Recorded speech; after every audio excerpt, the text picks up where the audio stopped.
Ёс зүй. Шудраг ёс. Тэсвэр төвчээр бол энэ спортын мөн чанар юм.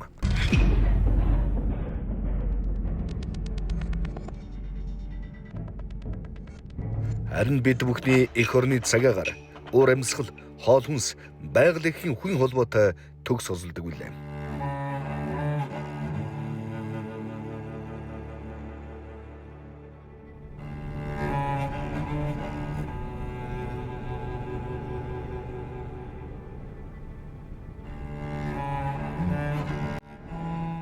Монгол улсын Кёкушин каратегийн 4 удаагийн авраг, Шигшабагийн тамирчин, Аз тивийн 2 удаагийн авраг, Монгол улсын цагдаагийн Ахмад, Ирвэс клубын тамирчин, Мэнд уярын алтан гэрэл.